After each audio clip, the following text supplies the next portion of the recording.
반갑습니다. 한 영혼이 복음을 받고 구원받았음에도 교회 안에 건강하게 정착해서 믿음이 자라가기까지는 많은 분들의 수고와 섬김이 필요합니다. 많은 교회들이 교회 문턱을 넘은 영혼들을 어떻게 정착시켜야 하는지를 고민하며 기도하게 됩니다.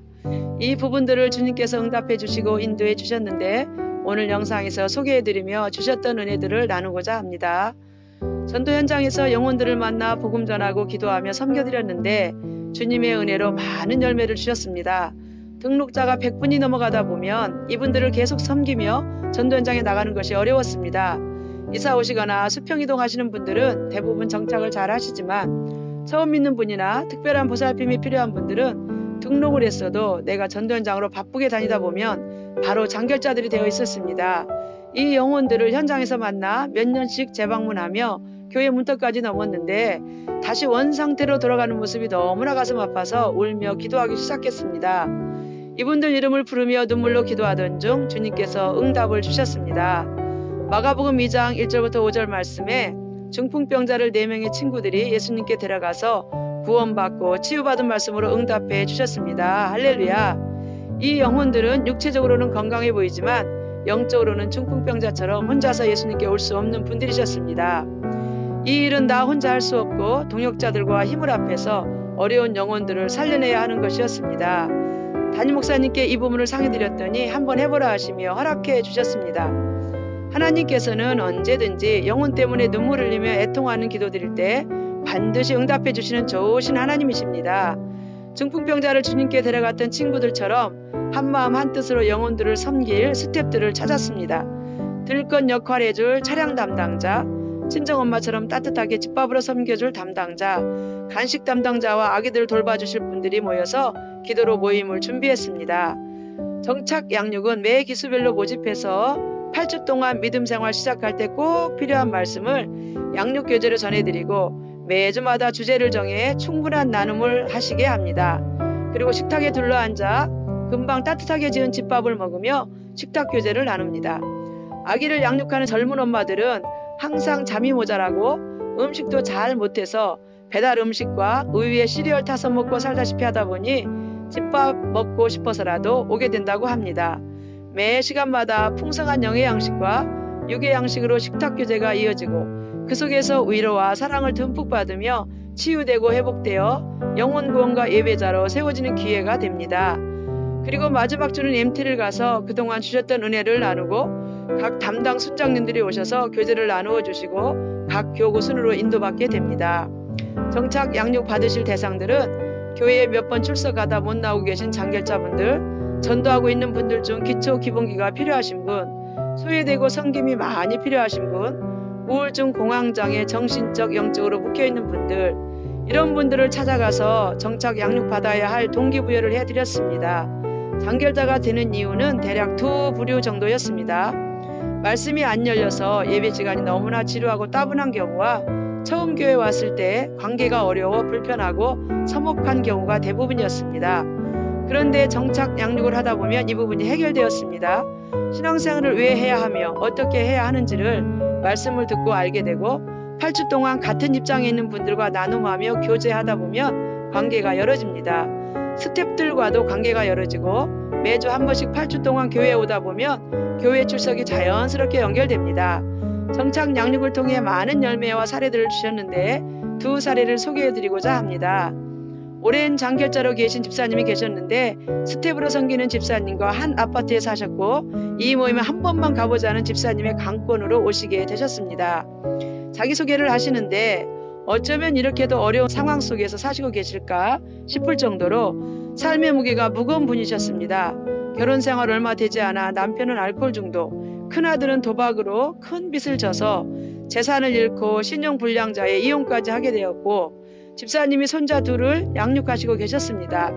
시어머니는 다리를 못 쓰셔서 누워만 계시기에 보살펴드리면서 시간 나는 대로 일까지 다니셔야 하는 정말 너무나도 고단한 삶을 살고 계셨습니다. 모든 집안 살림이 하루 종일 집사님 손길이 미치지 않으면 마비가 오는 상황이다 보니 주일 예배는 생각도 못하시고 이런 형편을 하나님께서도 이해하실 것이라는 사람 생각으로 하나님과는 멀어져만 가는 삶을 사셨습니다. 집사님께서는 양육교제로 말씀을 들으시며 자기 생각이 잘못되어 있었고 이런 가문을 살리기 위해서는 오히려 자신이 먼저 예배자로 서시는 것이 하나님의 뜻임을 알게 되셨습니다. 주님의 은혜로 정말 놀라운 변화가 일어났습니다. 그 뒤로 집사님께서는 큰 결단을 내리시게 되셨습니다. 주일이면 두 손자를 교회에 데려오셔서 교육국 유초등부 예배에 참석시키고 집사님은 주일 예배를 드리시며 영적으로 회복되기 시작하셨습니다. 오랜 장결자의 자리에서 온전한 예배자로 승리하신 모습이 정말 감사했습니다. 할렐루야. 손자들도 교회 안에서 선생님들 사랑을 받으며 자라가는 모습이 더더욱 감사했습니다. 집사님의 결단과 회복을 보면서 무엇이 더 우선순위인지 알게 해주셨습니다. 하나님과의 관계를 먼저 회복할 때 현실적인 상황들을 풀어가시는 하나님이십니다. 무엇보다도 매일 절망적이셨던 집사님의 마음이 주님을 향해 믿음의 소망이 생기신 것입니다. 교회 안에서 뵐 때마다 기쁨을 찾으신 얼굴이 참 감사했습니다. 집사님의 가정을 말씀으로 회복시켜 주신 분은 하나님이십니다. 또 한 사례는 자주 가서 복음 전하는 아파트 단지에서 만났던 여자분이 계셨습니다.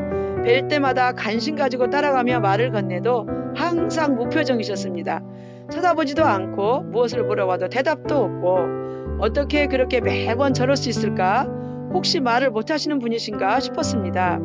그런데 어느 날 이분의 입이 열리셨습니다. 여느 때와 같이 길에서 만나 새 생명 축제에 오시라고 초대했더니 관심을 보이시면서 궁금한 것 몇 가지를 물어보시는데 깜짝 놀랐습니다.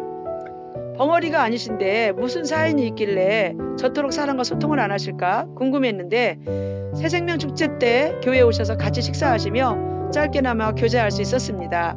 남편과는 이혼하시고 아들 둘이 있지만 연락조차 안 되고 혼자 사시는데 정말 힘든 시간을 살아오셨다는 생각이 들었습니다.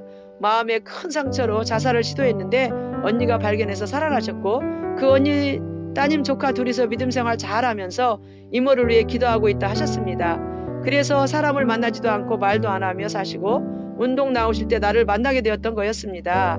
정착 양육에 초대해서 굳어진 마음과 상처들이 치유되면 좋겠다 싶어서 초대했더니 오시게 되었습니다. 양육받는 분들과 나눔이나 소통이 처음에는 아예 되질 않았습니다.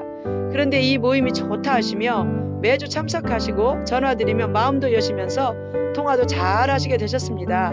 한 주 지나며 스태프들뿐 아니라 양육자들과도 대화가 열리고 마음의 표현도 점점 길게 하시게 되셨습니다.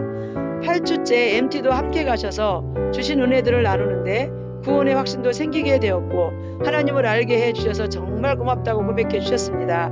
그 뒤로 토요일에 전화드리면 주일 예배 오시려고 준비하고 계셨고 믿음이 조금씩 자라나서 예배자로 세워지셨습니다. 지금은 연락 안 드려도 스스로 예배에 오시고 영혼도 삶도 많이 달라지셨습니다. 얼굴 표정이 살아나셨고 이웃들과 만나서 대화도 하시고 식사도 같이 하시며 지내십니다. 한 사람을 변화시키는 것은 사람이 할 수 없고 주님께서 은혜를 주셔야 가능하다 생각합니다. 세상과 소통이 완전히 막혔던 한 인생을 찾아오셔서 구원하여 주시고 이웃과 소통하며 살아갈 수 있도록 변화시켜 주신 분은 하나님이십니다. 할렐루야. 하나님께서는 정착 양육의 통로를 통해 정말 많은 영혼들이 건강하게 회복되어 교회 공동체 안에 정착하는 은혜를 주셨습니다. 비록 온전치 못한 영혼들이지만 주님의 마음으로 한 영혼에 집중할 때 큰 은혜와 기쁨을 주셨습니다. 하나님께 모든 감사와 영광을 올려드립니다. 오늘 영상도 함께 해주셔서 감사합니다. 며칠 남지 않은 한 해 잘 마무리하시고 새해 복 많이 받으세요.